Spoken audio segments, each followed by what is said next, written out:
Oh, malayo-layo ah. Ilang Kumusta anak po, mo? kuya? Po?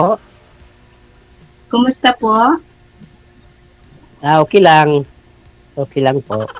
Ikaw, kumusta ba? Okay din po. Sana Ah, all. ilan anak mo? Parang hindi kita nakikita, kuya. Hindi pala nakikita. Kitang-kita mong kita-kita sa kanya. Oh, ito. Gusto I-off kong ka. makita yung kapugian mo. Pindutin niyo po muna yung camera niyo, ma'am. I-off niyo, tapos i-open po ulit. I-close niyo po yung camera niyo, ma'am, tapos paki-open po ulit. I-close niyo po, ma'am. Close mo, tapos i-open po ulit.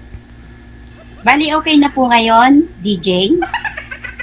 Nakikita na po ninyo si sir. Kitang-kita.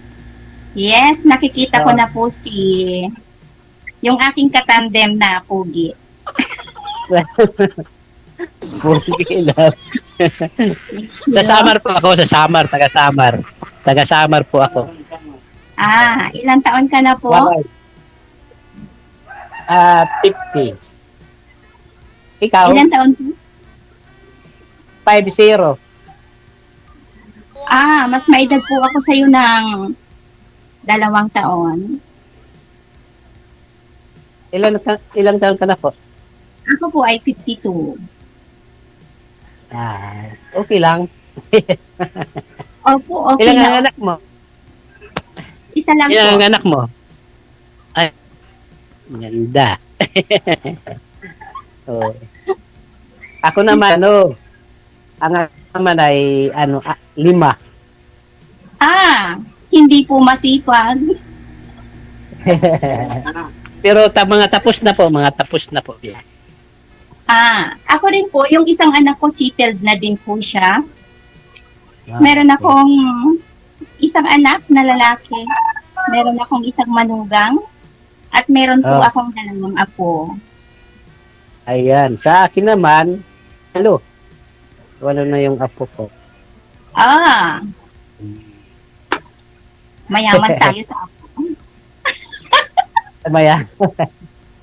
Ano po kayo, ma'am? Saan ka po, ma'am? Sa Batangas? Byuda na po ba kayo, ma'am? Ma'am girl? Yes po. DJ, kung naaalala mo ako dati pa, ako yung byuda na sobrang tagal na. Since 1995 hanggang ngayon po.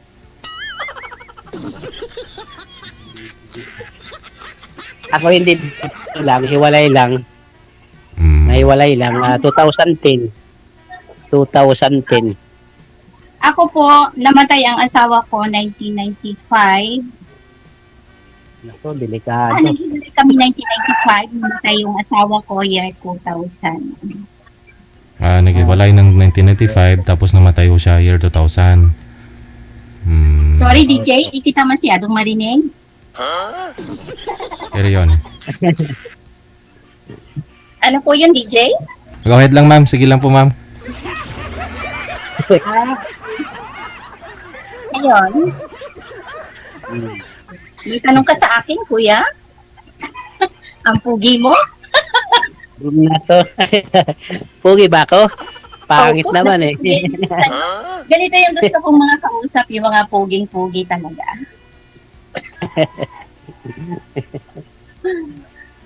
Ako yung sa Anong mga work mo ngayon, madam? 2020 DJ kung naaalala mo pa. Hindi ko na po maalala, ma'am eh. So, sobrang dami. Sumali po kayo 2020. Yes po. Tapos, hindi rin kayo nagkatuluyan ng nakausap po ninyo. Hindi kami naging success na dalawa. Kasi, Kasi, nahiya naman ako sa kanya kung nanonood siya ngayon. nahiya. In short po, hindi kami success na dalawa. Hindi pumasa si boy. Ganun. Although, okay naman siya, kaya lang, siguro hindi kami compatible sa isa't isa. Hindi The na. reason kung bakit hindi po kami nagkatuluyan. So, Pero, mabuti siyang lalaki for me. Yun nga lang, hindi kami compatible sa isa. Naghahanap po kayo ng, siyempre, dapat makahanap ka ng compatible kayo, ganun. Opo, ang hinahanap ko po ay hindi naman perfect pero yung compatible kami sa isa't isa. Siguro ito na sino ka nga po kuya? Erwin. Erwin. Totoong pangalan po ba yan? Erwin. Opo, Erwin de Pedro Abrea. Erwin lang, bawal thank you. banggitin yung apelyido. Complete. Nakilala mo na yung totoo. Hindi ako nagbibiro Bawal po banggitin ang buong pangalan ha, first name lang. First name? Sige po. Sorry po. Mula to 1995 ma'am, hindi na po kayo nag-asawa? Nag-boyfriend, nag-live-in, ganun? Hindi po. Kasi 1995, iniwan ako nung asawa ko at sumama siya sa ibang babae. And then 1999,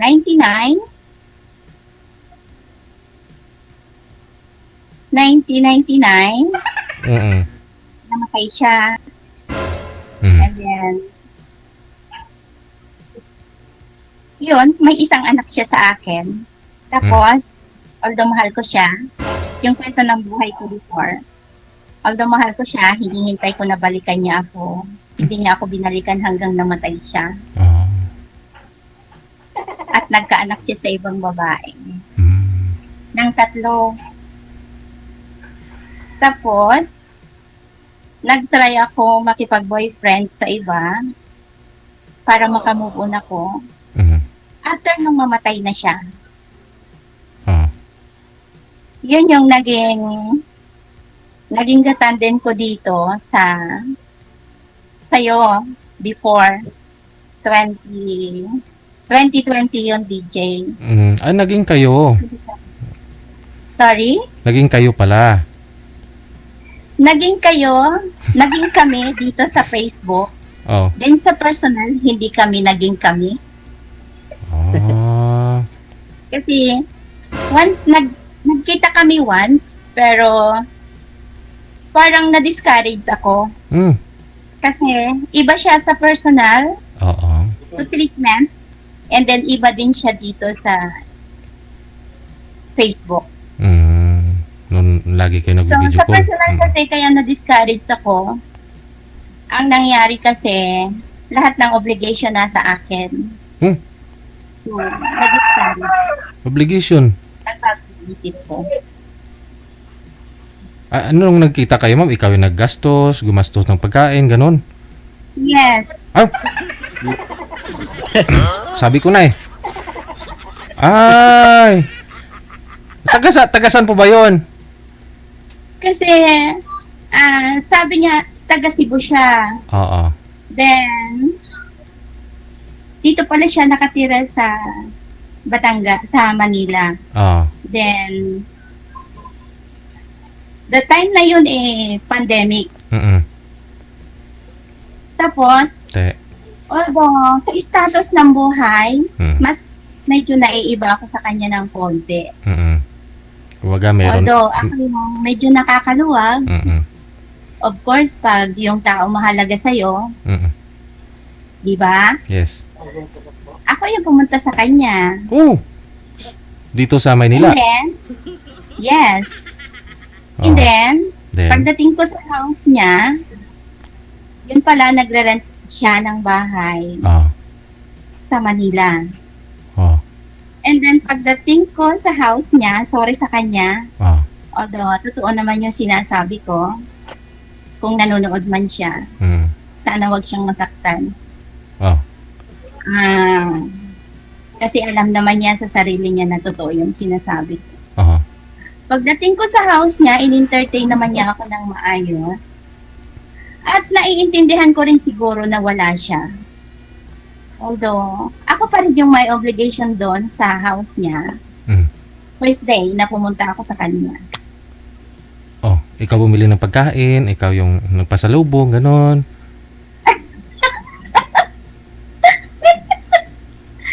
Bali, wala yung DJ. Nadala ng tao. Tapos? Parehong isa't isa, di ba? So, ano po ba? Wala talagang asawa yun? Nung pumunta ka, walang kasama, nangupahan siya doon? May asawa siya pero talagang hiwalay siya. Oh. Pero nag-iisa pa rin sila. Mm. As parehong magulang sila ng mga anak nila. Oh. Sa akin kasi hindi ko pinagbabawal yun. Okay. Tapos, ano nangyari? Yung umalis ka pagkahapon? Na-discourage ako kasi Kasi, kinausap ko yung sarili ko na parang ako ba yung may obligation? anong sagot ng sarili mo? Eto, hindi kami naging success sa isa't isa. Ah. So, Hindi nung ko bini- naging sagot ng aking sarili. So, nung umuwi po kayo, hindi ka na nagparamdam, di mo na siya ina-entertain, ganon. Matagal pa po kaming madalas nag-usap. Hanggang umuwi siya doon sa kasi hindi ko siya agad inalis sa buhay ko. Pero nagkita po kami personal, as in nagkita lang. Maniwala ang lahat po hindi. Nagkita lang po at walang pangyayaring Nung pumunta po kayo doon sa bahay niya, nag-sleepover po ba kayo? Sorry? Natulog po ba kayo doon sa bahay niya? Sa boarding house niya? No. Hindi. Tapos? At sinabi ko sa kanya, kung pupunta ako dyan sa'yo, kailangan makita ko yung buong family mo. Lahat ng anak mo. At sinunod naman niya yon. And then, yun nga lang, naintindihan ko naman yung status ng buhay niya. Pero sabi ko sa kanya, kapag kaya mo nang magpamilya, pwede mo akong balikan. Sabi ko. Sa ngayon, kako, parang hindi mo pa kaya. Opo. Then, yung madalas na pag-uusap namin, kasi yung ugali niya okay naman. But nakikita ko, parang, for my side, DJ, kuya, kailangan kasi pag pumasok tayo sa isang buhay may pamilya, meron tayong obligasyon, di ba? Opo. So, hindi ko nakita sa kanya yun. Ang nakita ko sa kanya yung pagmamahal lang. Pagmamahal. Walang trabaho po ba yun, ma'am? Sorry? Walang trabaho? Meron siyang trabaho kung may tatrabahunin. Pero kung wala din siyang trabaho. Kaya pala. As in parang, for my side kasi, DJ, like, kung may anak tayo, may trabaho tayo o wala, kailangan nating magpakain ng anak natin, di ba? Yes, correct. Kasi araw-araw kumakain Sa kanya, hindi ko nakita yon. And then, umuwi siya sa kanila dahil, sabi niya, matanda na yung tatay niya, nagpapahiwatig na aalis na, umuwi siya sa kanila. Tapos, nung nandun na siya sa kanila, parang sabi ko sa kanya, mas mabuti pang dyan ka na lang para may hanap buhay ka. At kung sakaling kailangan mo ng konting tulong ko, magsabi ka, pwede kitang tulungan. Siguro, di ko alam kung na-offend siya sa sinabi ko, bigla nang nawala. Nawalan kami ng communication. Pero, siguro nakatsuat niya yung sinabi ko. Na hindi siya pwede sa'yo kasi Nag-message po siya sa akin na nagpa-thank you siya sa lahat. In-accept ko naman yun. Okay. Naghiwalay kami ng okay kami. Kuya, nawawala ka po. Wala, hindi mo kinausap eh. Feeling ko, wala ring trabaho si sir. Hindi ba natin itanong ano trabaho? Tanungin niyo po ano trabaho. Tawagan natin ulit ha. Baba niyo po mo. Si kuya, kausapin pa kita kuya. Para marinig niyo rin kung anong hanap mo sa isang lalaki, siyempre, di ba? Kasi naka-join ka na eh. At least alam niya, no? Kung may chance o wala, no? Pero ang hanap ko sa isang lalaki, DJ, kuya, merong obliga. O sige. Itanungin mo kay sir, no? Tawagan natin ulit, dali. Hindi ko na nakita. Baba niyo po muna yung tawag. Tatawagan ho natin ulit si sir. Mm-mm.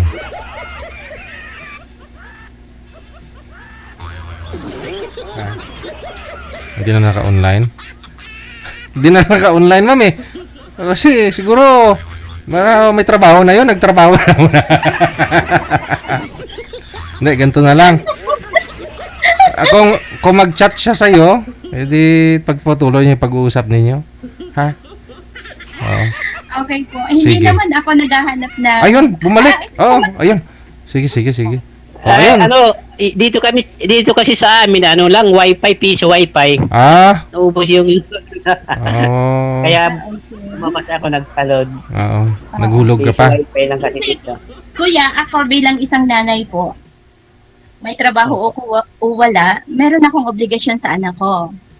Siyempre. Yan. Oh, may Tayong mga obligasyon tayo.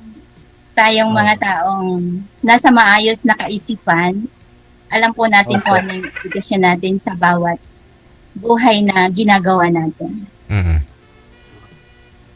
Tama. So, yun po yung hanap niyo. Narinig mo na ho, sir, yung gusto ni ma'am sa isang lalaki. Oo. Opo. Oo. Wala naman akong bisyo, hindi umiinom, Yun. hindi nangyayari. May trabaho naman, sir. Wala. May trabaho Ano po naman. yung Sila. trabaho? Ha? Ano po yung trabaho natin? Ano lang, dati sa Bulacan, sa Shopee. Ngayon po, sir. Punta lang ako dito sa amin. Vision. Yung kasalukuyan po. Shopee. Sa kasalukuyan niya yon. Opo. Ano lang, nagbakasyon lang ako dito. Babalik kayo sa Bulacan. Opo.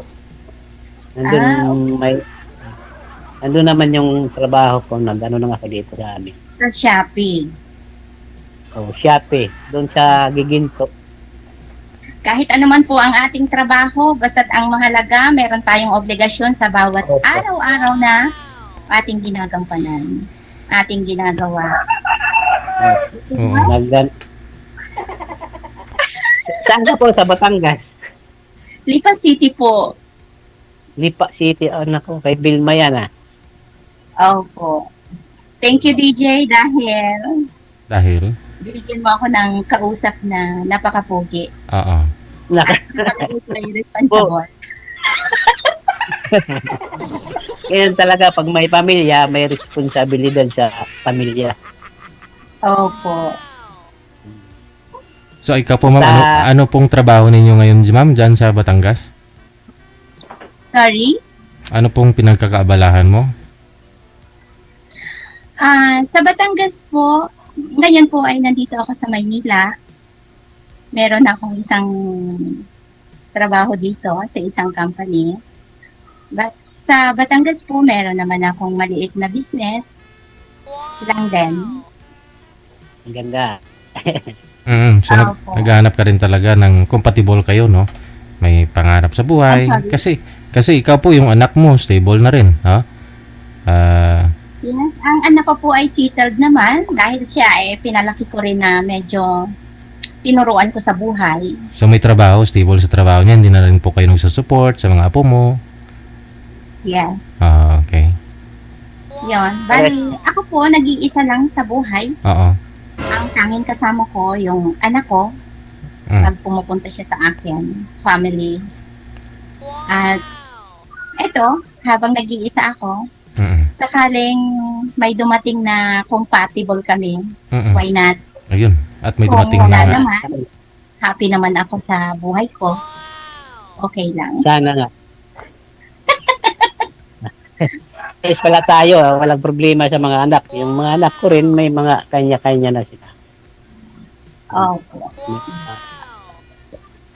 Mayroon niya ako, yung pang-5 kong anak, Seaman. Yan. Uwi ngayong John. Ako po yung anak ko, hindi ko pinayagang lumayo sa akin kasi nag-iisa lang siya. Yan, guys, 5 sila. Sabi ko naman sa kanya, nung wala pa siyang asawa, kaya naman kitang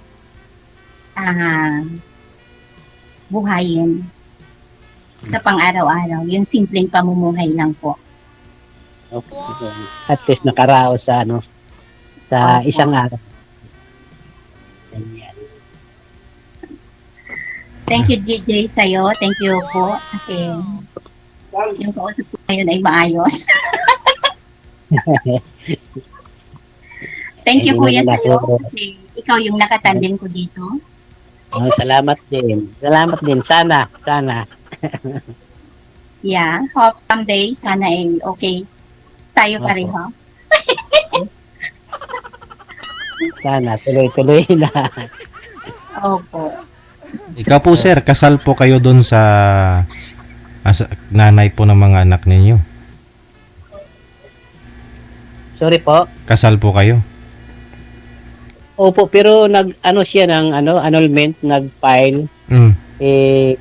Hindi ko pumirma noon, pero yung mga anak ko nagagalit sa akin kasi may partner pala na nagkakagusto. So, kasal pa rin kayo Kaya hanggang ngayon. pinirmahan na lang. Pinirmahan. Anul na kami. Anul. Annulled na? Opo. Oh. Bali, na kami. Saan na po si misis mo? Kasi yung mga kapatid niya, ang asawa, foreigner. Kaya naggaya siguro. Asan na po Ayan. siya ngayon? Hindi ko parang nakita ko, iniwan daw eh. Nagsinungaling siya, kaya iniwan. Iniwan ng foreigner.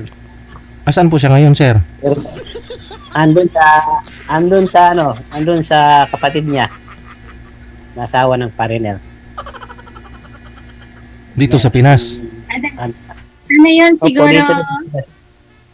Ano siguro yun, Kuya? Parang tinatawag din na hindi compatible.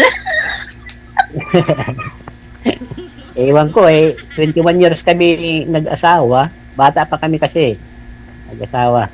Tapos, 21 years na, yan, anuhan ko na may lalaki. Hindi lang isa, tatlo. Kaya ganyan, naghiwalay na lang kami. 3 lalaki sabay-sabay, sir. Opo. Paano tinawagan niya ko nagawa yun? Saan po ba kayo that time? Kasi busy ako. Noon, may grocery naman kami. Oh. At saka mayroong water station. At saka nag-detail pa kami ng cook. Hmm. At saka electrician pa ko sa school dito, sa high school. Ayan, marami ang ginagawa ko. So ano pong Siguro, nangyari at hindi siya nagtatrabaho, hindi niya tinututukan yung business ninyo at nagkaroon siya ng 3 boyfriend sabay-sabay pa? Kasi minsan nagbabantay sa namin noon, tindahan, Oh. grocery. Oh, Yung taga-deliver pala ang Ng nag-ano cook. sa kanya. ng cook. Oo.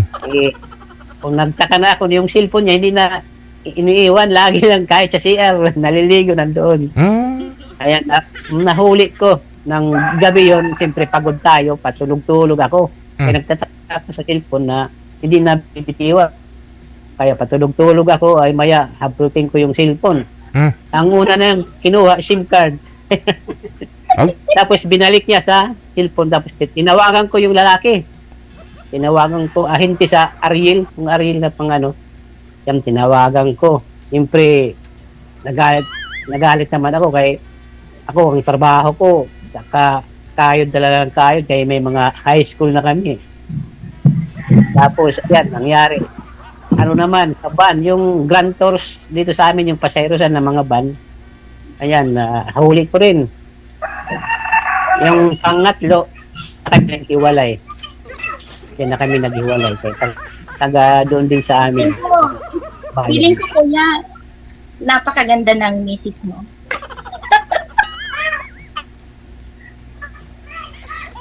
Shopee po kayo, ma'am. Feeling ko po, napakaganda ng misis mo. Medyo. Medyo naman. Anak yun kasi dati ng mayor sa amin. Anak ng mayor. Okay.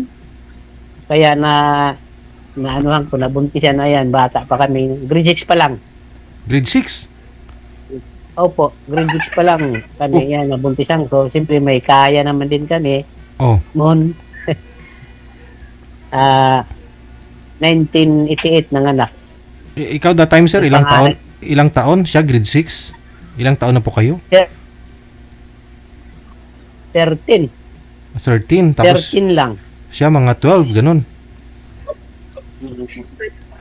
Opo na. Lagaral na kasi noon ng grade 6. grade 6 hanggang nag-high school kami pa rin. Ayan na nabuntisan ko. Meron kami noon sound system, ako nang operate. Kaya medyo may pera. Good boy ka pala po Masaya. noon. Good boy ka. Po. Lami kayo. Ayan lang naman, isa lang naman. Kaya nakalimang anak po kayo. Hanggang sa naghiwalay kami na. Opo. Yan mga tapos naman sila, wala namang problema. Ano-ano na lang ako sa Pero kanila. hinahangaan po kita bilang tatay. Kasi napagtapos mo yung mga anak mo. Ayan nga Kayod Marino ako noon May water station kami, may sakpo, may grocery pa. Pero siyang nagbabantay sa grocery. Yung lalaki pala na pangatlo, binibigyan ng puhunan sa construction kasi kontrata sa kaya nag-knockdown yung namin. Kinolang sa puhunan mo, kuya. Naghanap sa iba.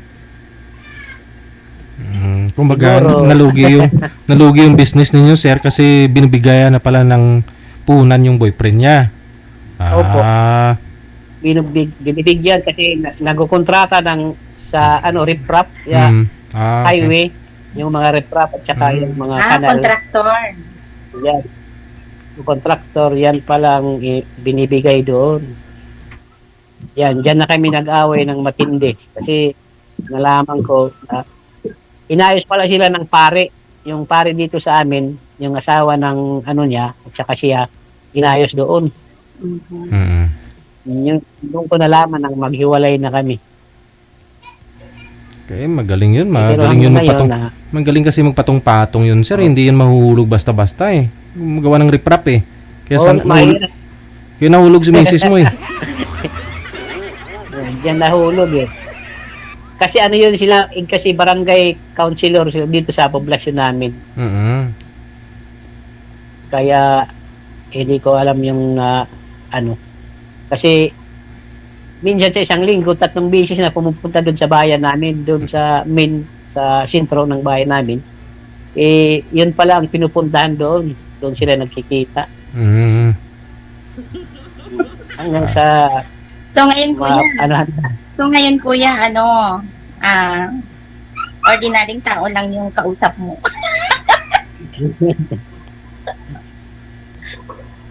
hindi ka order ng tao ata. Ano po yun? Hindi ka order ng tao. Ordinary lang po.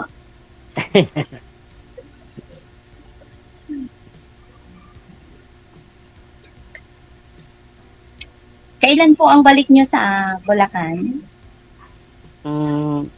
Kasi pista pa dito sa bayan namin 25 pagkatapos. Malapit na. Opo.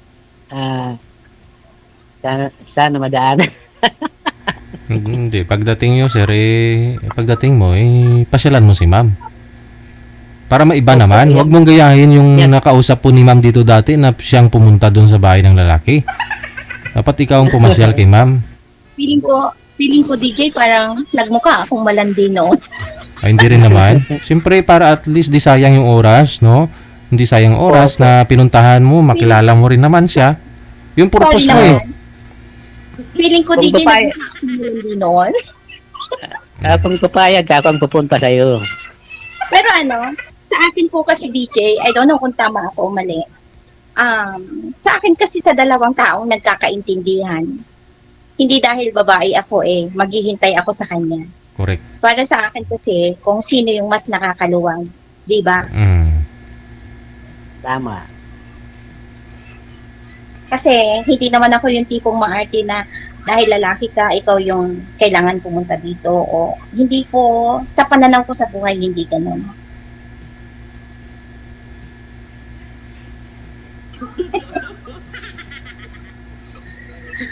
Okay, DJ. Bali, ako po ay magpapaalam na, DJ. Dahil ako ay may trabaho. Magpapaalat ka na. Paano yung natin? contact. Okay lang po, mag-usap tayo. Inbox. Connected na po yan. Tuloy-tuloy lang po yung pag-uusap ninyo. Anytime, pwede nyo pong tawagan ng isa't isa. Kasi connected na po kayo. Aha. Opo. Maraming salamat po, DJ. Bye. Good luck. Yeah, good luck. Okay. Sige. God bless. Likewise sa inyo. Dahil sa'yo na nakausap ko Kuya. Umalis kayo at magparami.